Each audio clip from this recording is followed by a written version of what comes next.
Hello everybody, my name is Hutch, and in this part 2 of the Nikon Z9 autofocus speed test, I will test the blazingly fast, furiously sharp Nikon 300mm 2.8. I really like the photo taken with this lens.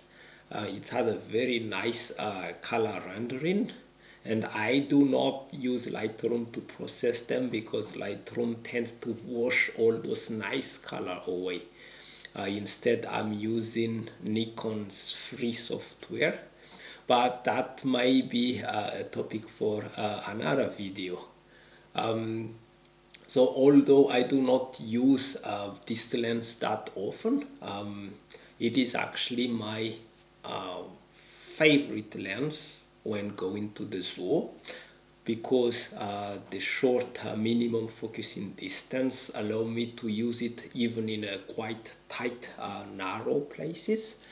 In addition, the 2.8 opening allow lots of light, which is quite helpful when the animal is in a little bit dark corner of its cage.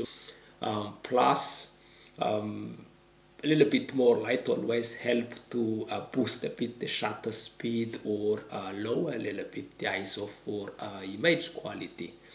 But the best benefit of this lens while going to the zoo is actually its capability to just kind of wash away, just make vanish all those distractions around the subject. In the zoo, there's always like people around and fences, and oh yeah, those mesh wire in the bird cage, they just kind of disappear with this lens. And once it is coupled with the D500, it is a beast. However, we know from the previous test that the Nikon Z9 is a camera in a complete different level.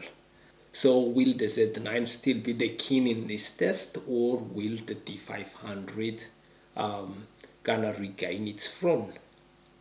Just a quick summary for the setup. I was using my bird book as a test subject. I put it at about 6 meters away from the camera. If you want to know more about my setup, and then please have a look at the part 1 of this series. I will put the link in the description below. But enough chit chat, let's go straight to the result. The Nikon D500 and this lens, it's a match made in heaven. It is blazingly fast. It just takes 0.17 seconds to focus from infinity to 6 meters. The Nikon 1-point teleconverter turns it into a 420mm f4 lens. The focusing speed dropped a little bit. It takes now 0.32 seconds to focus from infinity to 6 meters. Yes, it is almost half the speed of the lens without the teleconverter, but bear in mind that is still almost 2 times faster than the 200 to 500 millimeter. Once we attach the 1.7 teleconverter on this lens, it becomes a 510 millimeters f4.8, and now the autofocus speed slow down even more. It takes now 0.42 seconds for the lens to focus from infinity to 6 meter. And finally, the 2 times teleconverter turns it into a 600 millimeters f5.6. Magically, the focusing speed match exactly the focusing speed of another 5.6 lens, the 200 to 500 millimeters 5.6 VR. Just a coincidence, or is there really a link between Nikon's aperture and Nikon autofocus system. Only time will tell. We will know more about that once we finish all the tests. And how about the autofocus speed of the Z9? If it is the same scenario as the 200 to 500 millimeter lens, and then we could predict then that the Z9 combo will focus at around 1.7 seconds as well. And because the Z9 ignore teleconverters, it means no matter what teleconverter we use, it will always be that fast. But enough guessing game. Let's have a look at the result. And yes, oh my god, what are all those red fields? But let's talk about the good news first. Just like with the 200 to 500 millimeter lens, the autofocus speed of the Z9 combo does not slow down no matter which teleconverter we use. It takes always around 0.20 seconds for the camera to focus from infinity to 6 meter. That is then great news for us using teleconverters. However, when it comes to the bare lens without teleconverter, the Nikon D500 clearly beats the Nikon Z9. The Nikon Z9 could not even autofocus when I was using the 3D tracking with animal detection or the large focus area with animal detection. And even when it managed to autofocus, it is a tad slower than the D500. The D500 only takes 0.17 seconds, while the combo Z9 takes more than 0.20 seconds to focus from infinity to 6 meter. Is that a deal breaker? No, because actually you would not even feel that in the field. It's just unexpected that the Z9 is now slower than the D500, that's all. The things that shocked me on the other hand is the fact that the Nikon Z9 just sometimes hang or hand and refuse to focus on the subject. For a 6,000 euros camera, it is a problem. I would not want to be faced with that situation when I'm out in the field, so I decided to investigate the problem further. So I took the Nikon Z9, I attached an Atomos recorder and the 300 millimeters on it, and then I started to just kind of focus around randomly through the window, through different items here in the room. And what I noticed is that through the window for those distant subjects, there was no problem at all. No matter which autofocus area I use, it's always working perfectly and very snappy. However, when I defocus the lens to infinity and then I focus on something quite close, like for example those orchids on the windowsill, the camera just hang or start to hunt or hesitate until it's gonna focus on the orchids or on the field in the background.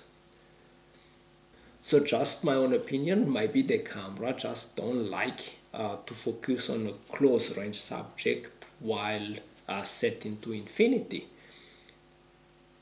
But I doubt that, because once I use a teleconverter and then the problem disappears. And how about the 200 to 500 millimeter lens? It did not happen at all. Another possibility is that the 300 millimeter lens may be a little bit too wide and while using the large focus area, the focus area actually cover lots of area in a different distances, like there is the flower and then the wall and then the field in the background, and then the camera could not decide where to focus, and then it just hung.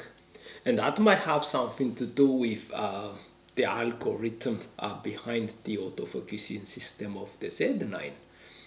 The Z9 seems to be programmed to recognize subject even behind obstacles in the foreground. Like for example, this sparrow, it did not have problem at all to find the bird and then keep track of it.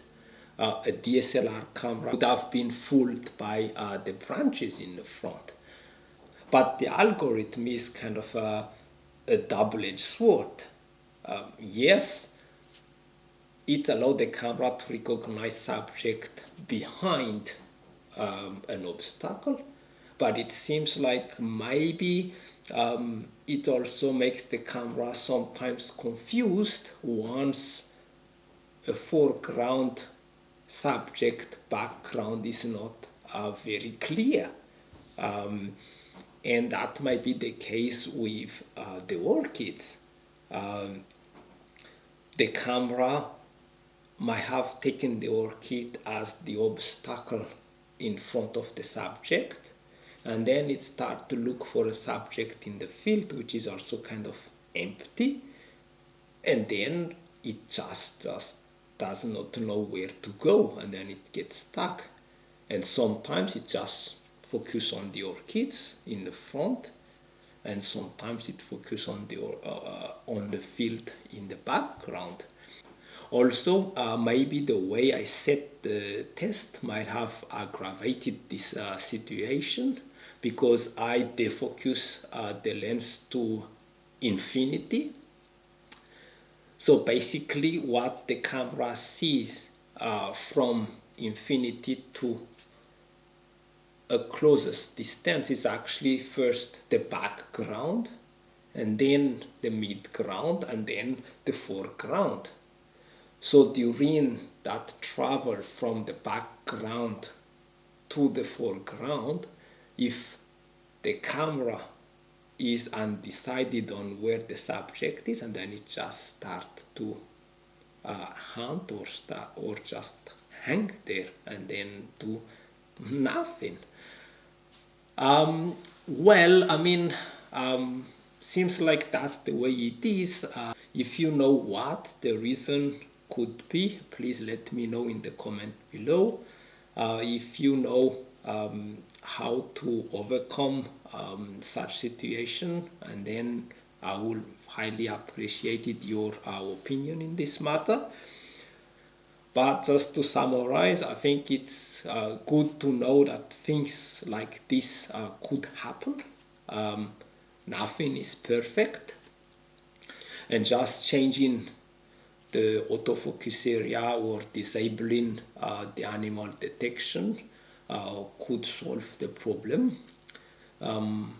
Another solution which works very well as well is actually to give a little help to the camera, just kind of manually focus a little bit roughly around where the subject is, and then fine tune with the autofocus. But the main takeaway lesson here is that the D500 is a king when it comes to speed. It will make a 5,000, 6,000 euro camera shy. However, when it comes to teleconverter, the D500 still bow in front of the Z9. So that concluded for this part 2.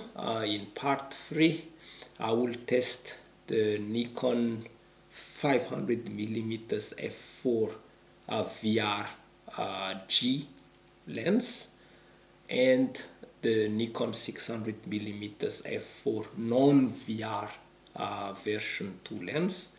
And until next time then, bye.